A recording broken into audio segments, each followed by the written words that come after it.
Hey, what's up guys? Hope you are all well and welcome back to my channel. So today we are doing a full day of eating.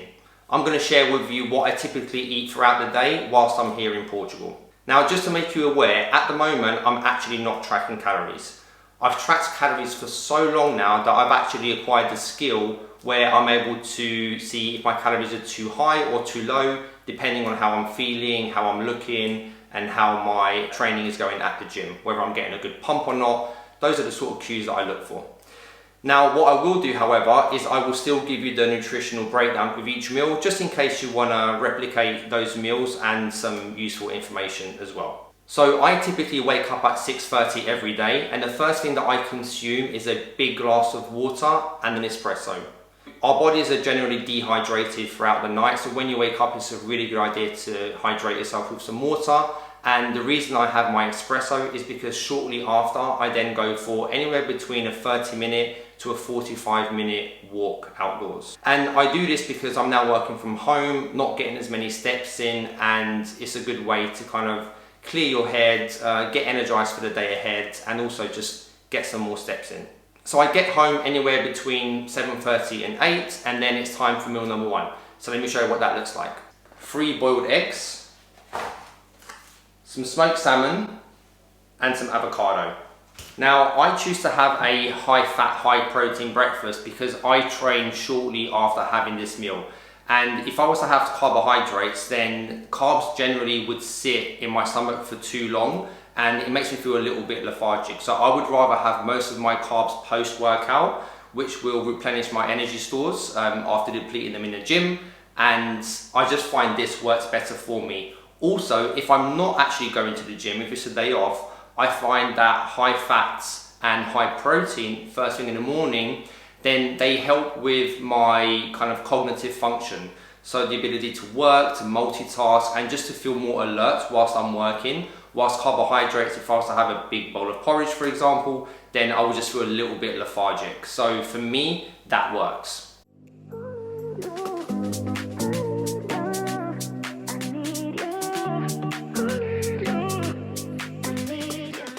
So there you have it, that's meal number one done. Now, the great thing about this meal is that it's really quick to kind of put together. So if you're super busy or you're in a rush in the morning, then this meal takes no longer than 10 minutes. Once you've got your eggs boiling, just prepare the salmon, prepare the avocado, and you're good to go. I'll put the macros up on the screen somewhere for you, for your information. Right, so I'm about to go and enjoy that meal. I'm then getting ready to go to the gym, have my workout, and I'll see you for snack or meal number two.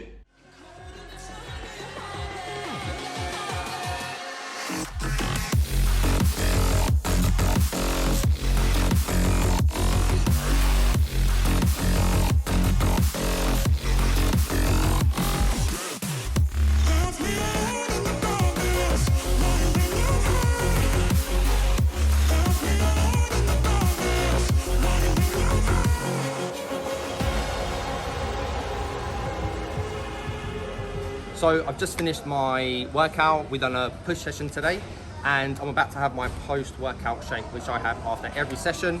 And what's in here? I've got 30 grams of whey protein, I have 30 grams of Vitargo, which is a carbohydrate, and I have 5 grams of creatine, which helps with strength.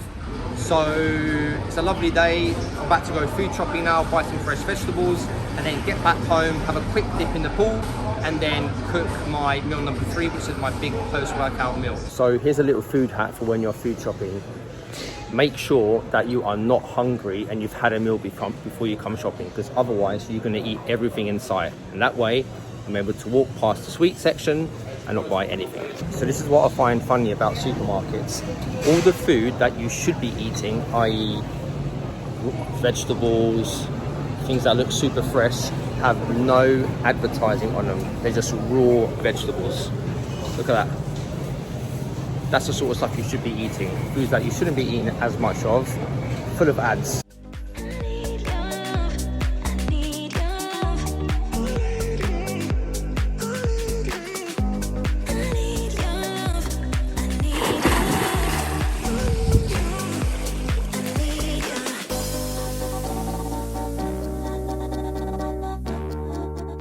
It's around 12:30 and I'm about to cook my meal number 3, which is my post-workout meal. Now this meal is relatively simple and quick, so typically it will be a lean source of protein, and that can vary between, say, chicken breast, today we're doing turkey, white fish or salmon with a little bit of teriyaki sauce on top and then goes in the oven. That's a good one. And I'll then have a source of carbohydrate as well, so anything from white rice, potato, sweet potato, that sort of stuff, and then I just chuck in a load of vegetables as well. So relatively quick, relatively filling, and I basically just want to get this meal in as quick as possible so that I can then crack on with work. So let's cook. So today we've got some turkey which has some seasoning. I believe this is a bit of chili and ervas aromáticas, which in English translates to herbs. Yeah, it just makes the turkey taste a little bit better than just being plain, to be honest. So we've got that. We'll be using some broccoli, which I find very filling.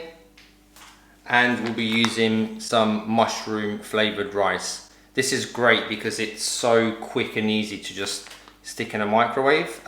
Without the plastic, by the way, put it in a bowl and it's just quick and easy.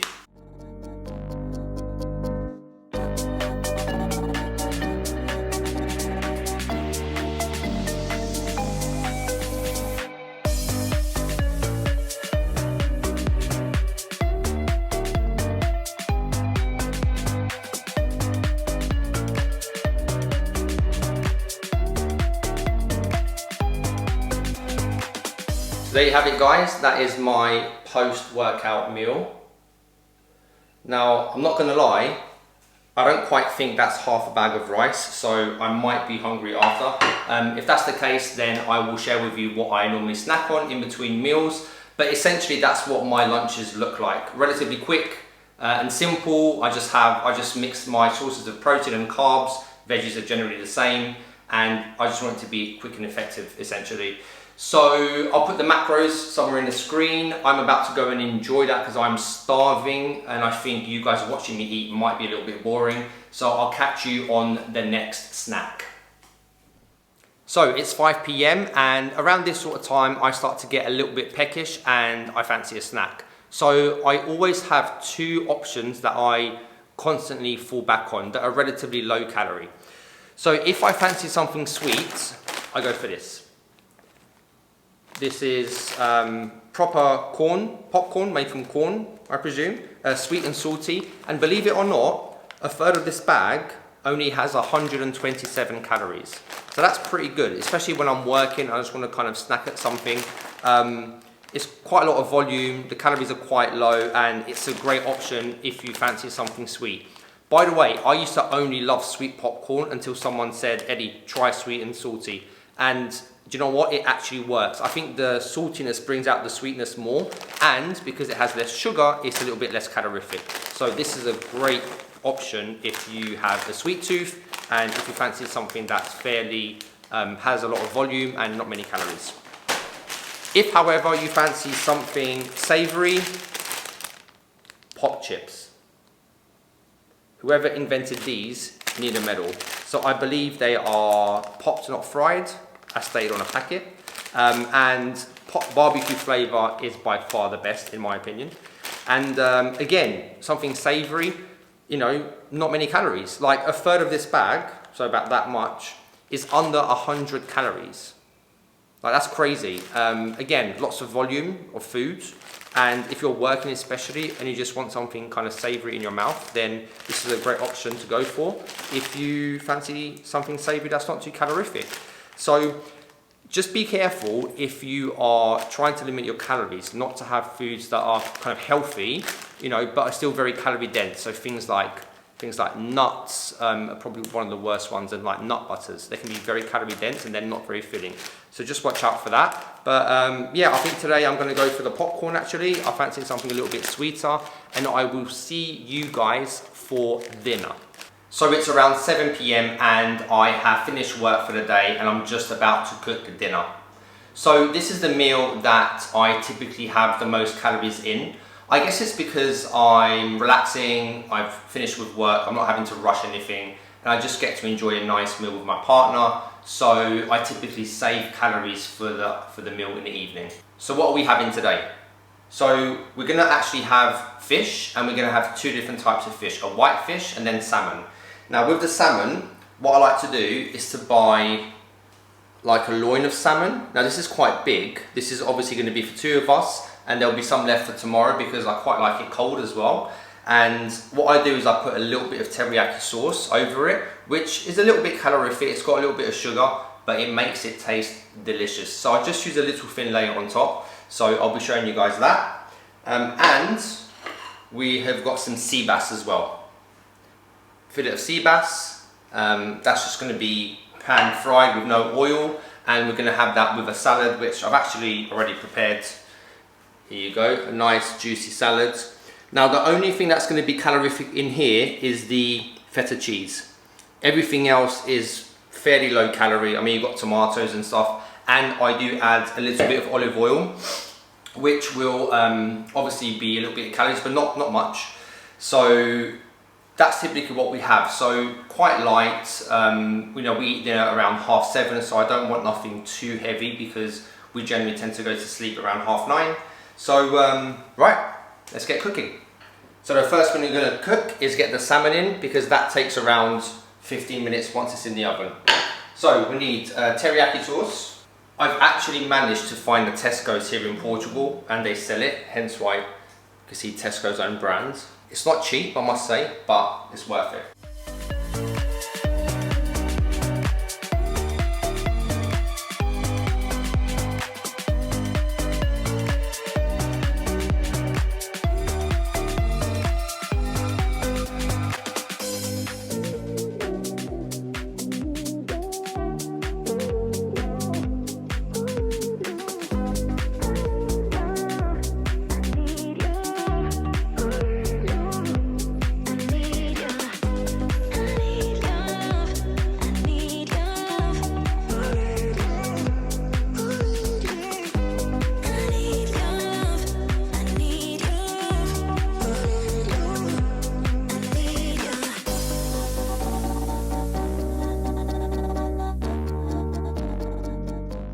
There you have it. We've got the sea bass, we've got the salmon with a bit of teriyaki sauce, and then we've got a salad with the most things that are calorific are going to be the feta cheese and a little bit of olive oil. High protein, high fat, and we might save some carbs for dessert. As you can tell, I'm absolutely roasting. I cannot wait to go and enjoy this meal with my girlfriend in a nice aircon room.